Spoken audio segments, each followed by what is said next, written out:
हरे कृष्णा। हम श्रीमद् भगवद गीता के द्वितीय अध्याय गीता का सार इसके 41वें श्लोक को पढ़ रहे हैं। आज उस पर हमारा दूसरा दिन है। पहले श्लोक की कुछ आवृत्ति करते हैं। कनक जी, अब आप बोलिए।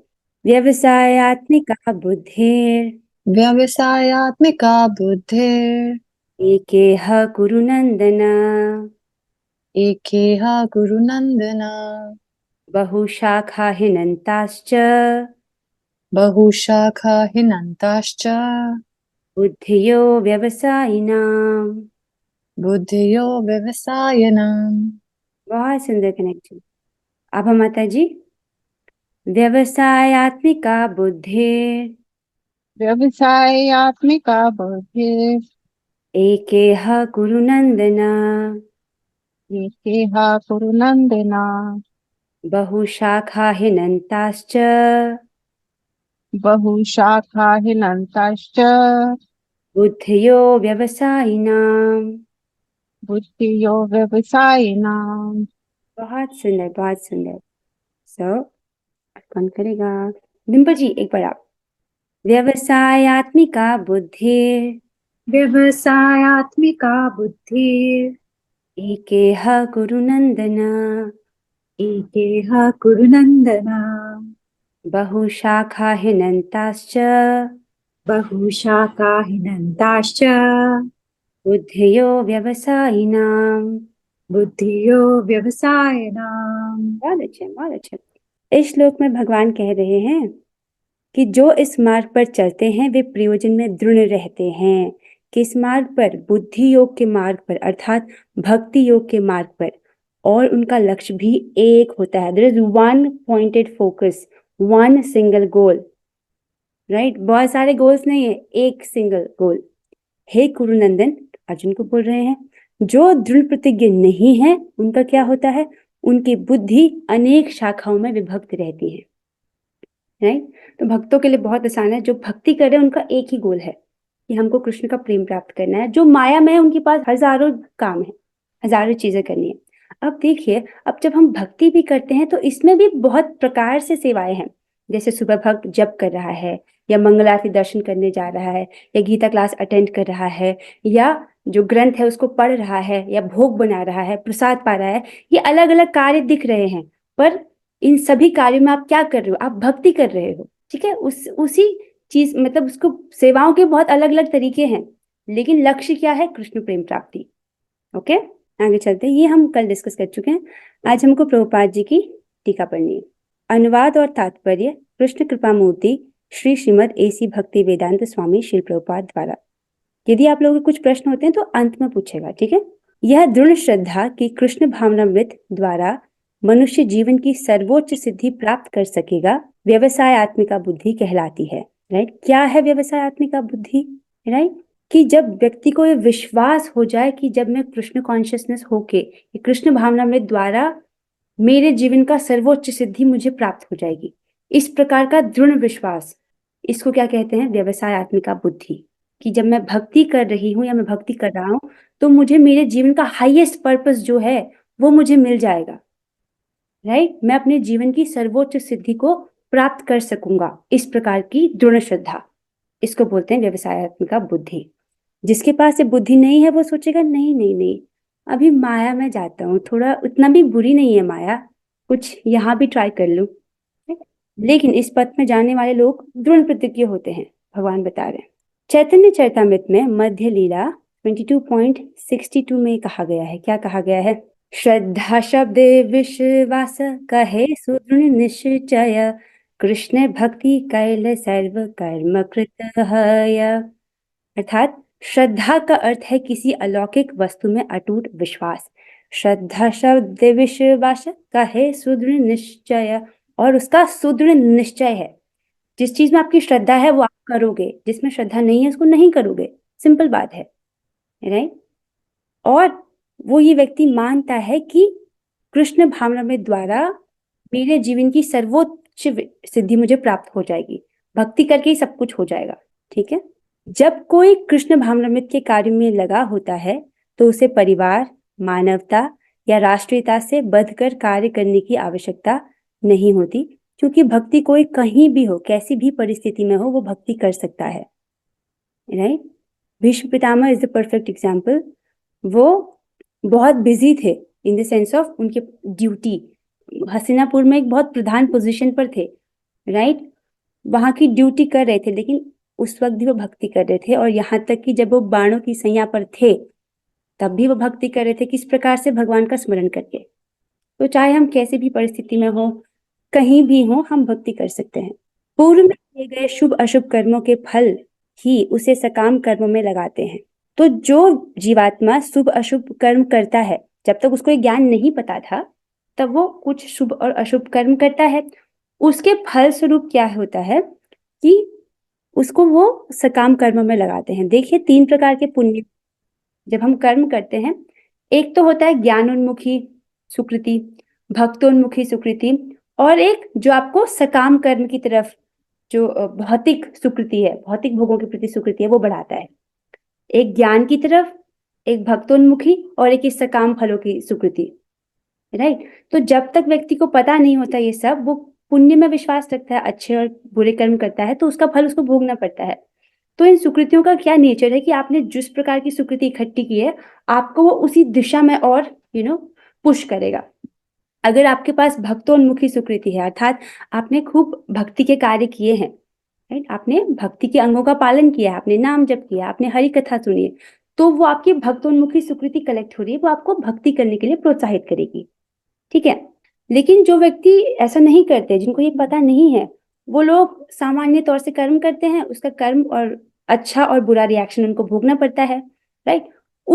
उस तरीके से कमाई गई सुकृति क्या है, उनको वो सकाम कर्मों के लिए और लगाती है। समझ रहे? जब कोई कृष्ण भावनामृत में संलग्न हो तो उसे अपने कार्यों के शुभ फल के लिए प्रयत्नशील नहीं रहना चाहिए। देखिए प्रभुपाद जी क्या कह रहे हैं यहाँ पर, कि भगवान ये पहले ही बोल चुके हैं कि जब हम इस पथ पर चलते हैं, राइट, तो आपको सुख और दुख, इन द्वंद्वों को सहना होगा। लाभ हानि, जीत हार, इसका विचार किए बिना तुम इसे करो, राइट, क्योंकि दोनों ही केसेस में तुम्हारी जीत है। अगर तुम इसको बुद्धि योग के द्वारा कर रहे हो, भले तुम जीत गए या हार गए, दोनों ही केस में तुमको 2 फल तो मिलेंगे ही, राइट। कौन से 2 फल थे? Just let's revise. पहला, आपका क्रमशः जो होगा चित्त का शुद्धिकरण होगा, राइट। तो क्या होगा? भौतिक वासनाएं वो चल जाती जाएंगी, भौतिक वासनाएं नहीं रहेंगी, कम होती जाएंगी क्रमशः, राइट। जिससे क्या होगा? वासना नहीं तो अगला जन्म नहीं, अर्थात कर्म बंधन नहीं लगेगा, फिर से जन्म मृत्यु जरा व्याधि वाली प्रॉब्लम नहीं होगी। That's was the one fruit. Second fruit क्या है? अगर चेतना शुद्ध होगी तो आत्मा का दिव्य आनंद अनुभव होगा, राइट। दोनों ही केसेस में तुमको तो ये मिलेगा ही ना। तुमको कैसे करना है उसको? इस बुद्धि योग से करना है, जो मैं तुमको देने जा रहा हूँ। और हमने सीखा था वो बुद्धि योग क्या है? भक्ति योग है, राइट, जिसमें हम अपने सभी कार्यों को भगवान की प्रसन्नता हेतु करते हैं। तो अब उसको दोनों को ही समभाव से करना है, तो इसीलिए अपने कार्यों के शुभ फल के लिए प्रयत्नशील नहीं रहना चाहिए, ओके। इसीलिए प्रभुपाद जी समझा रहे हैं। आगे चलते हैं। जब कोई कृष्ण भावनामृत में लीन होता है तो उसके सारे कार्य आध्यात्मिक धरातल पर होते हैं, क्योंकि उनमें अच्छे तथा बुरे का द्वैत नहीं रह जाता। This is amazing. कृष्ण भावनामृत की सर्वोच्च सिद्धि देहात्मक बुद्धि का त्याग है। कृष्ण भावनामृत की प्रगति के साथ क्रमशः यह अवस्था स्वतः प्राप्त हो जाती है। आप समझ लो क्या बोला जा रहा है? देखो, जब तक हम देहात्मक बुद्धि के लेवल पर हैं, तब तक हमको ये चीजें प्रभावित करेंगी, राइट। सारे दुख हमको तब तक अनुभव होंगे जब हम अपने आप को देह मानेंगे, देहात्मक बुद्धि। और ये सारा प्रोसेस क्या है? हमको इस कॉन्शियसनेस से उठा कर कि मैं शरीर हूँ, इस कॉन्शियसनेस पे लेके आए आध्यात्मिक धरातल पर कि मैं आत्मा हूँ। जब हम देहात्मक बुद्धि के लेवल पर रहते हैं तो हमारे सारे कार्य वही होते हैं जो शरीर वाले कार्य होते हैं। शरीर के कार्य क्या है? आहार, निद्रा, भय, मैथुन। यही कार्य पशु भी करते हैं। जो मनुष्य होकर के यही 4 कार्य करता है, तो शास्त्र कहते हैं कि वो 2 पैरों पर चलने वाला पशु है, ठीक है। तो ये तो हुई देहात्मक बुद्धि। तो इससे ऊपर कौन उठ सकता है? जिसको पता हो, उसी के लिए तो ये सब भगवद गीता बोली जा रही है, ताकि हमको देहात्मक बुद्धि से उठाया जाए, ठीक है। तो कृष्ण भावनामृत की सर्वोच्च सिद्धि क्या है कि जब हम इस देहात्मक बुद्धि का त्याग करते हैं कि मैं शरीर हूं, इस बात को छोड़ देते हैं। राइट, अभी हम जब हम देहात्मक बुद्धि में रहते हैं तो हम शरीर से बहुत ज्यादा अटैच्ड हैं। और ऐसा होता कैसे है, जैसे जैसे हम प्रगति करते हैं भक्ति में, क्रमशः ये अवस्था आती है। राइट, क्रमशः बोला जा रहा है, ऐसा नहीं तुरंत, धीरे धीरे धीरे धीरे धीरे धीरे 1%, 2%, 3%, 4%, ऐसे धीरे धीरे धीरे बढ़ेगा, क्रमशः, सिक्वेंशली। राइट, और ये जो कृष्ण भावनामृत में लीन होता है उसके कार्य कौन से धरातल पर होते हैं? आध्यात्मिक धरातल पर होते हैं, स्पिरिचुअल प्लेटफॉर्म पर, मन के धरातल पर नहीं। जो भौतिकतावादी व्यक्ति है वो मन के धरातल पर चलते हैं। अच्छा मुझे ये अच्छा लग रहा है, चलो ये करते हैं, ये अच्छा लग रहा है मुझे खाना, ये खाएंगे। अब भले वो उसको पाप लगे ना लगे वो नहीं सोचता। राइट, ये मुर्गा मुझे पसंद है तो मुर्गा खा लूंगा मैं। अब वो ये नहीं सोच रहा कि मेरे एक टाइम के मील के कारण एक जीवात्मा ने प्राण त्याग किया है, उसका मुझे कितना दंड भोगना पड़ेगा। राइट, वो नहीं सोच रहा, ये मुझे अच्छा लगता है तो खा रहा है। ये क्या है? मन के धरातल पर है वो व्यक्ति, देहात्मक बुद्धि के लेवल पर है। यहां से उठाया जाएगा आध्यात्मिक धरातल पर।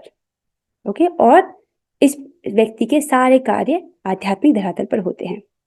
कृष्ण भावना भावित व्यक्ति का दृढ़ निश्चय ज्ञान पर आधारित है।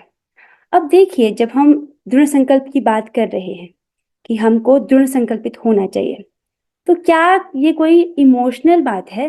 क्या ये कोई भावुकता की बात है कि हाँ मतलब कभी कभी हम इमोशंस में इतने जोश से भर जाते कि हाँ हम ऐसा करेंगे? क्या ये भावुकता है? नहीं, ये ज्ञान पर आधारित है। इसको बताया जा रहा है कि कृष्ण भावना भावित व्यक्ति का दृढ़ निश्चय ज्ञान पर आधारित है। राइट, कौन सा ज्ञान? लेट्स गो बैक हियर जल्दी से। आप जान रहे हो कि आपके पास हर क्षण दो चॉइसेस हैं। राइट, हमको इंद्रियां दी गई हैं, ये शरीर रूपी रथ दिया गया है, तो इसका एक उद्देश्य है। आप कार खरीदते हो तो उसका कुछ उद्देश्य है। कार इसलिए नहीं खरीदी जाती कि उसको बस चमकाते रहें और पेट्रोल भरते रहें ना, दैट्स नॉट द गोल। आप समझ रहे हो? उसी प्रकार हमको ये शरीर रूपी रथ दिया गया है ताकि जीवात्मा पुरुषार्थ करे और अपनी मुक्ति के लिए कुछ कार्य करे। ओके, तो दो चॉइसेस हैं और उसको पता है कि दोनों मार्गों पर चलने का क्या फल मिलेगा, है कि नहीं? ज्ञान पर बेस्ड। अगर हम माया की सेवा करेंगे तो हमको बार बार 84 लाख वाली योनियों में भ्रमण करना पड़ेगा। तो वो व्यक्ति इस बुद्धि से युक्त है, उसको पता है कि ये गड़बड़ है, ये मुझे नहीं चाहिए। उसको पता है कि देखो, इस बार तो भले मैं बुढ़ापा फेस कर लूं, मृत्यु फेस कर लूं, लेकिन अगली बार नहीं करूंगा। राइट, कैन अपने आप को इमेजिन कर सकते हो विदाउट टीथ? पता है हम में से हर एक की ऐसी स्थिति होगी अगर तब तक ठाकुर जी ने जीवित रखा तो इस शरीर में। राइट, सो नहीं चाहते हम वैसा। इस बार ठीक है लेकिन अगली बार नहीं। ओके, कमिंग हियर, मतलब एक बार तो मृत्यु, मतलब एक बार तो देह त्यागना ही होगा ना, लेकिन बार बार हमको इस चक्र से, बार बार इस चक्र में फंसना नहीं है। आगे पढ़ते हैं। वासुदेव सर्वम इति स महात्मा सुदुर्लभ, ये भगवद गीता का एक श्लोक है, उसका एक अंश लिया गया है। इसमें क्या बताया गया है कि कृष्ण भावना भावित व्यक्ति अत्यंत दुर्लभ जीव है जो भली भांति जानता है कि वासुदेव या कृष्ण समस्त प्रकट कारणों के मूल हैं। जो जानता है कि भगवान श्री कृष्ण सर्व कारण कारणम, सभी कारणों के कारण है। राइट, ऐसा व्यक्ति बहुत दुर्लभ है। दुर्लभ मतलब समझ रहे हो, वेरी रेयर, ढूंढने पर भी नहीं मिलेगा जो इस बात को स्वीकार करे कि भगवान श्री कृष्ण समस्त कारणों के कारण है। It's very rare to find such a person. जिस प्रकार वृक्ष की जड़ सींचने पर स्वतः ही पत्तियों तथा टहनियों में जल पहुंच जाता है, उसी प्रकार कृष्ण भावना भावित होने पर मनुष्य प्रत्येक प्राणी की अर्थात अपनी, परिवार की, समाज की, मानवता की सर्वोच्च सेवा कर सकता है। इस बात को आप डाइजेस्ट कीजिए, बहुत बहुत बड़ी बात बोली जा रही है। जैसे अगर हम पेड़ के जड़ में पानी डालते हैं तो पेड़ के हर हिस्से को पहुंचता है, हर पत्ती तक पहुंचता है, ये सही विधि है। राइट, उसी प्रकार अगर व्यक्ति जब वो कृष्ण भावना भावित है तो कृष्ण भावना भावित होने पर मनुष्य प्रत्येक प्राणी की अर्थात अपनी, अपने परिवार की, समाज की और मानवता की सर्वोच्च सेवा कर सकता है। अब इसको समझिए क्यों बोल रहे हैं देखिए, हमको मनुष्य जीवन दिया गया है तो इसका एक उद्देश्य है, राइट? मनुष्य जीवन कैसा है? स्टेशन जैसा है। यहाँ पर आप चूज कर सकते हो, और वरना प्रकृति के नियम कैसे हैं? बहुत कठोर हैं। एक मुर्गी, जो कि आप दुकान में देखते होंगे ना, कहीं कहीं पर मुर्गियों को बंद करके रखते हैं, उसका क्या जीवन है? वो बस अपनी मृत्यु की प्रतीक्षा कर रही है, उसके पास कोई चॉइस भी नहीं है। आप समझ रहे हो? तो प्रकृति इतनी हार्श है, लेकिन इंसान के रूप में व्यक्ति के पास चॉइस है कि वो अगला जन्म उसका कैसा होगा। तो इंसान की लाइफ को बोला जाता है कि it's the preparation of next life, right? अगर व्यक्ति भोग भी भोगना चाहता है तो इंसान के जीवन भोग भोगने के लिए नहीं है, नहीं। तो ये तैयारी है अगले जीवन की। अब देखिए, अगर व्यक्ति धर्म के ज्ञान को जाने ही ना, और बस आहार निद्रा भय मैथुन में बिजी रहे, तब उसने अपना पूरा जीवन क्या किया है? व्यर्थ किया है, राइट? कैसे जिया है? एकदम जानवरों की तरह। इतने सारे जानवर रहते हैं जंगल में, शेर, हाथी, बिल्ली, कुत्ता, जो भी है, हर प्रकार के जानवर जो हैं, वो भी यही चार चीजें करते हैं। और बिना धर्म, उनको तो धर्म का ज्ञान दिया भी नहीं जा सकता। अगर मनुष्य भी यही कर रहा है तो वो भी पशुवत ही जी रहा है, राइट? तो उसने अपने मनुष्य जीवन वेस्ट कर दिया, राइट? इस शरीर की रक्षा करने के लिए हमने कितने सारे सिक्योरिटी होती है। देखिए, एक देश में भी आर्मी होती है कि नहीं होती है? क्यों होती है? ताकि जो देश के नागरिक हैं वो सुरक्षित रह सके। वास्तव में वो हमारे शरीर की प्रोटेक्शन करते हैं, जो कि जरूरी है। व्हाट अबाउट आत्मा?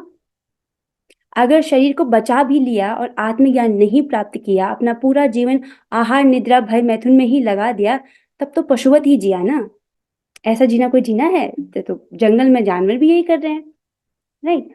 जब व्यक्ति को धर्म का ज्ञान होगा सही सही, तो उसका पालन करेगा, तो वो अपने लिए कुछ कल्याण कर रहा है कि नहीं कर रहा है? अपना सर्वश्रेष्ठ कल्याण कर रहा है। जब वो कर रहा है तो अपने परिवार को भी बताएगा कि सही रास्ता क्या है, राइट? और समाज की भी, और मानवता की भी सर्वोच्च सेवा यही है कि हम उनको कृष्ण भावना भावित होने का तरीका बताए, रास्ता दे, किसी प्रकार उनको भगवान श्री कृष्ण के संपर्क में लाएं। देखिए, यदि किसी ने एक और प्रसादम खाया, या एक बार भगवान का नाम लिया, या एक बार भगवान को प्रणाम किया है, तो वो व्यक्ति, यदि उसके ऐसे पाप कर्म थे कि जिसके कारण उसको नरक जाना पड़ता, इस छोटे से संपर्क से वो बच जाएगा, वो नरक नहीं जाएगा। तो बताइए, आपने उस पर कितनी कृपा कर दी है, राइट? हम उस व्यक्ति को एक रोटी भी खिला सकते हैं, भिखारी को, वो उसको उतना हेल्प नहीं करेगा। अगर वो प्रसाद है, तब तो ऑफ कोर्स वो उसको बचा लेगा हर चीज से, राइट? लेकिन अगर हमने उसको हरे कृष्ण महामंत्र दे दिया, तब हमने उस पर सबसे बड़ी दया की है, क्योंकि ऐसा करके वो व्यक्ति 84 लाख योनियों से अपने आप को मुक्त कर सकता है, राइट? हम किसी की हेल्प कर सकते हैं तो कितने लंबे समय तक कर सकते हैं, दैट इज कितना लंबा उसका इम्पैक्ट होगा। अगर हम उसको कृष्ण के संपर्क में ला रहे हैं तो वो उसके पूरे शाश्वत जीवन के लिए बहुत अच्छा है। इसलिए क्या है? सर्वोच्च सेवा है। यदि मनुष्य के कर्मों के यदि मनुष्य के कर्मों से कृष्ण प्रसन्न हो जाएं, तो प्रत्येक व्यक्ति संतुष्ट होगा। And this is amazing, this is really amazing. देखिए, मनुष्य कौन है? बेसिकली जीवात्मा, राइट? जीवात्मा कौन है? भगवान का दास। और भगवान के दास का क्या कर्तव्य है? भगवान की सेवा करना, अर्थात अपने कार्यों से भगवान को प्रसन्न संतुष्ट करना। अगर हमारे कर्मों से भगवान प्रसन्न हो रहे हैं, कृष्ण प्रसन्न हो रहे हैं, तो हर व्यक्ति संतुष्ट होगा। ऐसा क्यों? जैसे हम पेड़ की जड़ में जल डालते हैं तो हर पत्ती तक वो पहुंचता है, समझ रहे हैं? तो और जिस प्रकार अगर हम खाना पेट को देते हैं मुंह से, तो हर शरीर के हर हिस्से में पहुंचता है, तो पूरा शरीर पोषित होता है कि नहीं? पूरे हाथ उंगलियां हर जगह पहुंचता है ना, भोजन का रस हर जगह, पूरा शरीर संतुष्ट, पूरे शरीर को पोषण मिलता है। उसी प्रकार जब भगवान प्रसन्न होंगे तो हर मनुष्य, हर व्यक्ति संतुष्ट होगा। ये है सिद्धांत। लेकिन व्यक्ति जब इसको नहीं समझते तो माया द्वारा भ्रमित हो जाते हैं, समझो? लेकिन भक्त इस बात को जानता है, राइट? पहले थ्योरी में, उसके बाद आप अपने अनुभव से भी इसको जानते हो। अब आते हैं कुछ बातें। देखिए, जैसे दूध के अंदर घी होता है लेकिन दिखाई नहीं देता, राइट। दूध को एक प्रक्रिया से गुजरना पड़ता है, जैसे दही जमाया, ठीक है, उसके बाद उसका माखन बनाया, फिर माखन को हम हीट करते हैं, राइट, उसको पकाते हैं, तब जाके घी निकलता है। तो घी आया कहाँ से? दूध से ही आया। दूध में था लेकिन दिख नहीं रहा था।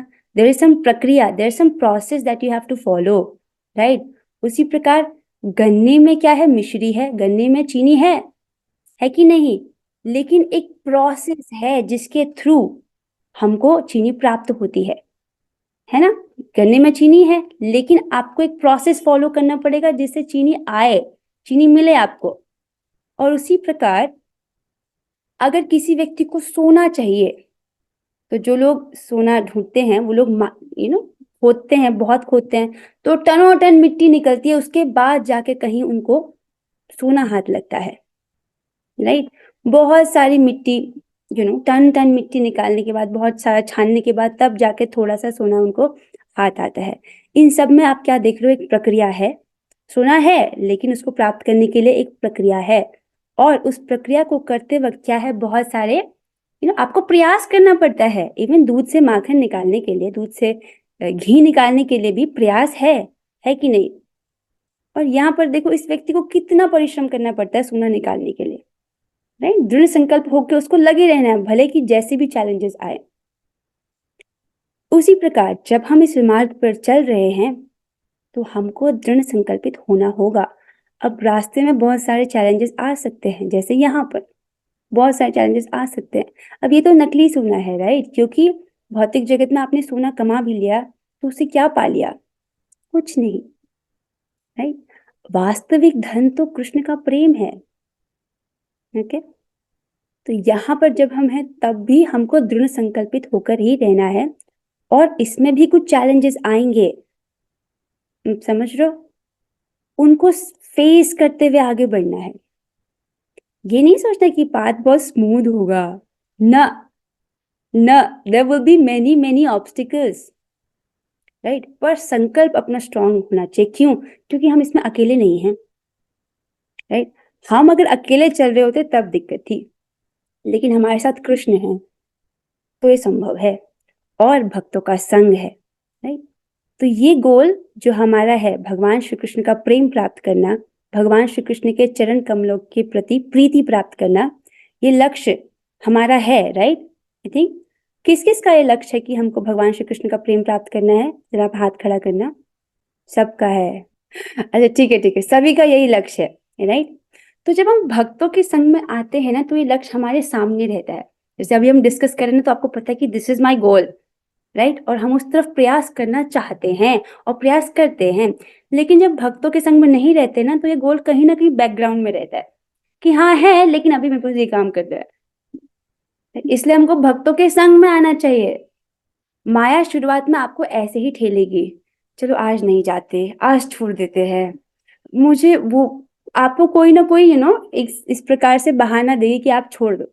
पर फिर भी आपको प्रयास करना कि नहीं, भक्तों के संग में ही आना है मुझे, राइट। संघ का एक विशेष प्रभाव होता है, और अपने आप को ये याद दिलाना पड़ेगा कि मेरा ये संकल्प है। क्यों? क्योंकि हम जीवों का एक स्वभाव है कि हम भुलक्कड़ हैं। हमने हमारे 4 दोष पढ़े थे, राइट। उसमें क्या था कि हमारी इंद्रियां अपूर्ण है, हम भ्रमित हो जाते हैं, और विप्रलिप्सा अर्थात हमें धोखा खाने की और धोखा देने की प्रवृत्ति होती है, और उसमें अनुभव की कमी होती है, राइट। तो हमारा स्वभाव है, भ्रमित हो जाते हैं, हम भूल जाते हैं। इसलिए आज का कुछ असाइनमेंट है क्लास का। सो देखिए, हमने स्कूल्स में बहुत सारी बुक्स, बहुत सारी नोटबुक्स, बहुत सारी चीज, कॉपी किताबें खरीदी थी, बहुत सारा लाद लाते गए थे हम अज्ञान इकट्ठा करने के लिए। तो एक डायरी आप बना लीजिए, अपने भक्ति की यात्रा के लिए। You should have one diary, से मेरी डायरी है, आपकी भी एक डायरी होनी चाहिए, मतलब वन नोटबुक। इस पे जो आप की पॉइंट, ठीक है, स्टेप 1 क्या है? आपको एक डायरी खरीदनी है, ओके। अब उसमें करना क्या है? ये आपका असाइनमेंट है। पहले तो आपको उसमें हरे कृष्ण महामंत्र लिखना है। This is page 1। तो जैसे ये इस पे मैंने यहाँ ऐसे लिखा हरे कृष्ण महामंत्र। तो पहले आपको डायरी खरीदनी है, उसके पहले पेज में आपको हरे कृष्ण महामंत्र लिखना है। उसके बाद आपको लिखना है कि आपके जीवन का लक्ष्य क्या है, ठीक है। आई थिंक आप क्लास से समझ ही गए होंगे, दो ही ऑप्शन है, या तो माया में आपको कुछ सेवा चाहिए, या तो माया की सेवा कर सकते हैं या कृष्ण की सेवा कर सकते हैं। माया की सेवा अर्थात आपको इस जगत में कुछ महान बनना है, लोगों को प्रसन्न करना है, वो हमारा काम नहीं है। जीवात्मा का काम है भगवान श्री कृष्ण को प्रसन्न करना, ठीक है। या फिर हमको कृष्ण का प्रेम चाहिए, या कृष्ण के चरण कमलों का प्रेम प्राप्त करना है। आपका जो लक्ष्य आप लिखिए उस पर, तो मैंने इसको फिल इन द ब्लैंक रखा है। अब उस पर आपको अपने साइन करने हैं, और जब लिखोगे उस दिन की तारीख भी लिखना है, ठीक है। This is the first page पे आपको ये करना है, ये आपको लिखना है, कोई पैसे नहीं बचाएगा इसमें, इसलिए मुझे फोटो चाहिए। सभी लोग मुझे इस असाइनमेंट को सबमिट करेंगे पर्सनल चैट में, ओके। मुझे सबका चाहिए जो भी क्लास में है। देखो ये मीटिंग रिकॉर्ड की जाती है, और मैं आपकी इस प्रकार ना अटेंडेंस भी ले लेती हूँ। चलो मैं अटेंडेंस ले लेती हूँ, ठीक है, मैंने सबको रिकॉर्ड कर लिया। वेरी गुड, ठीक है। तो आप सभी लोग जो है मुझे पर्सनल चैट पे भेजेंगे अपनी डायरी, फर्स्ट पेज, ठीक है। फर्स्ट पेज समझ आ गया, उस पर आपको साइन और डेट भी लिखना है। फिर दूसरे पेज पर आपको फिर से हरे कृष्ण महामंत्र लिखना है, और आपको 3 कमिटमेंट लिखनी है। 3 चीजें वो कौन सी है जो आप रोज करोगे अपने लक्ष्य की प्राप्ति हेतु, ठीक है। आप इनको अपडेट भी कर सकते हो, मान लो 2 साल बाद आपने कुछ और चीजें नई जोड़ ली, अगले पेज पे लिख सकते हो, पर कम से कम इस साल आप इसको रोज करोगे। बेसिकली हमको ये पूरे जीवन भर करना है। जैसे मान लीजिए कोई ये संकल्प लिख रहा है कि मुझे 16 माला रोज करना है, ठीक है, तो ऐसा हो सकता है कि अगले साल वो 20 माला करे, ठीक है। तो आपको यहाँ मिनिमम लिखना है, मिनिमम आप जितना कर सकते हो। आप 4 कर सकते हो, आप 4 लिखो। अगर आप कम से अब सिर्फ 2 ही माला कर पा रहे हो तो 2 माला लिखो, पर एक मिनिमम अमाउंट होना चाहिए, क्योंकि आपका संकल्प है ये, राइट। आप सभी ने बोला कि दृढ़ संकल्प है, तो उसके लिए आपको डिसाइड करना होगा कि रोज मैं कम से कम इतना तो जरूर कर सकूं, राइट। हमने साधन भक्ति का मार्ग चुना है, तो उसमें हमको नियम से करना होता है, क्योंकि शुरुआत में हम देहात्मक बुद्धि के स्तर पर माया बहुत रेजिस्ट करती है हमको इधर से, राइट। आपका मन बहुत रेजिस्ट करेगा, उसको पकड़ कर लेकर आना पड़ेगा, नहीं ये तो करना ही है, ओके। तो जैसे यहाँ पर 3 संकल्प लिखे गए हैं, मुझे इंस्ट्रक्शन ये है कि मैं आपको वो चीज ना बताऊं जो मैं नहीं करती हूँ, तो मैंने आपके लिए वही रखा जो मैं करती हूँ। और इसके साथ भी मतलब ये 3 तो मिनिमम है, मतलब इतना तो करना चाहिए, इतना मैं मानती हूँ। पहला है कि मैं रोज डैश माला हरि नाम गंभीरता से जपूंगी या जपूंगा। तो आपको फिक्स करना है एक नंबर, राइट। प्रभुपाद जी ने कहा है मिनिमम 16 माला, ठीक है, minimum, that's the standard. ISKCON का हर भक्त कम से कम 16 माला करता है। लेकिन यदि आप अभी नहीं कर पा रहे हो, वैसे इतना मुश्किल नहीं है। इस जगत में व्यक्ति थोड़े से पैसे के लिए, एक जॉब के लिए, राइट, जो उसको कितना फायदा देगी इस शरीर तक का, इस जन्म तक का, मतलब 5-50 अगले 50-60 साल तक आपकी हेल्प कर देगी। वो आपको अपने शरीर का पालन पोषण करने में, बस उसके लिए व्यक्ति 8-8 घंटे देने को तैयार है, राइट। जिससे क्या होगा, बस शरीर का पालन पोषण होगा, और अपनी आत्मा के लिए इन्वेस्ट करने में कंजूसी करता है। दैट इज रॉन्ग, ठीक है। 2 घंटा is not a big deal, पर फिर भी मतलब देखिए आप जितना अभी कर पा रहे हो उस नंबर को आपको लिखना है। दूसरा, मैं रोज श्रीमद् भगवद गीता या श्रीमद् भागवतम का श्रवण करूंगा या करूंगी। यहाँ पर या भी कर सकते हो और भी कर सकते हो। जैसे हमारा क्या होता है, सुबह भगवद गीता की क्लास होती है, शाम को श्रीमद् भागवतम होती है, ठीक है। पर कम से कम आपको कुछ तो हरि श्रवण करना ही है नियमित रूप से, तो कम से कम भगवद गीता जरूर सुनिए। This is the like minimum, right. जो भगवद गीता में है वही श्रीमद् भागवतम में है, काफी डिटेल से, ठीक है। और तीसरा है कि मैं केवल प्रसाद ही खाऊंगा या खाऊंगी। थोड़ा मुश्किल है, नए भक्तों के लिए मुश्किल हो सकता है, और जो एडवांस भक्त है उनके लिए ये प्रॉब्लम नहीं होती है, ठीक है। सो ये 3 कमिटमेंट्स हैं। अच्छा, कौन से लोग हैं जो इसमें से पहला वाला कमिटमेंट कर सकते हैं आसानी से? सब कर सकते हैं, ओके, वेरी गुड। अच्छा, फर्स्ट और सेकंड कौन कौन लिखने वाला है? वेरी गुड, सभी लिखने वाले हैं, ओके। फर्स्ट सेकंड थर्ड कौन कौन लिखने वाले हैं? कौन है जो तीनों कर सकते हैं, तीनों कमिटमेंट कर सकते हैं? Okay, good good. मैं देख रही हूँ कुछ कर सकते हैं और कुछ कुछ थोड़ा संकोच हो रहा है। साक्षी माता जी, आप तीनों नहीं कर पाओगे? अच्छा अच्छा, आपका हाथ खड़ा है, ठीक है ठीक है। अरे ओके ओके, और कौन नहीं कर पाएगा इसको? हाँ, सभी कर पाएंगे। डिम्पल जी नहीं कर पाओगे, ओके ठीक है। तो अभी आप केवल प्रसाद नहीं खा सकते हो, तो आप ये डालो कि मैं केवल प्रसादम जल ही पीऊंगी। ये तो कर सकते हो। दैट्स 70% टास्क अचीव्ड, बिकॉज हमारे शरीर में 70% क्या है? जल। ओके, पर कोशिश करना है आपको कि ये भी कर पाओ, पर एटलीस्ट 2 शुड बी देयर। तो मैं ये मानती हूँ कि मिनिमम ये 3 चीजें तो होना चाहिए, पर प्रयास कर सकते हो। 100% नहीं तो कम से कम 1% तो करो, 5% तो करो, ऐसे। ठीक है, सो ठीक है, तो ये आपका असाइनमेंट है कि आपको पहले पेज पर ये लिखना है, दूसरे पेज पर ये लिखना है, और मुझे पर्सनल चैट में भेजना है। मैं चाहती हूँ कि यहाँ पर कोई बच ना जाए, राइट? और जब आप ये लिख रहे हैं तो कृष्ण भी देख रहे हैं। ये आपकी तरफ से एक प्रयास है, आप अपनी इच्छा को व्यक्त कर रहे हो, राइट? और भगवान की भी यही इच्छा है आपके लिए। सो आप ये करेंगे, राइट? तो मुझे भेजेंगे। कितने लोग भेजेंगे, जरा हाथ खड़ा करना। कितने लोग भेजने वाले हैं? Okay, very good, very good. अरे वाह, आप लोग तो बहुत अच्छे हो। वेरी गुड, ठीक है, दिस इज योर होमवर्क। अब क्या करना, वो डायरी आप अपने पास रखना। जब आप जप करते हो ना, आप उसको खोल के रखना। आप हरे कृष्ण महामंत्र देख कर पढ़ सकते हो। आपको याद होना चाहिए कि ये आपके 3 कमिटमेंट्स हैं, ठीक है? आपको रोज याद होना चाहिए कि मेरा ये कमिटमेंट है। Okay, so with this last चीज है कि कंसिस्टेंसी इज द की। रोज करना है उसी चीज को, रोज रोज रोज। रोज गीता पढ़ना है, रोज जप करना है, रोज प्रसाद खाना है। अच्छा ना, इसी के साथ हम आज की क्लास को यहीं पर विराम देते हैं। कुछ प्रश्न है था भक्तों का बीच में, आप पूछ सकते हो अभी। किसी कुछ प्रश्न है? ठीक है, ओके, आगे करते हैं। चलिए अब हम 3 बार हरे कृष्ण महामंत्र बोलते हैं। माइक को ऑन कर लीजिए, सभी हम साथ में करेंगे। हरे कृष्णा कृष्णा कृष्णा हरे हरे हरे राम राम राम हरे हरे, हरे कृष्णा कृष्ण कृष्ण हरे हरे, हरे राम राम राम राम हरे कृष्णा हरे कृष्णा कृष्ण कृष्ण हरे हरे, हरे राम राम हरे हरे। श्रीमद् भगवद गीता की जय, श्री प्रभुपाद की जय। और श्री कृष्ण। हरे कृष्णा।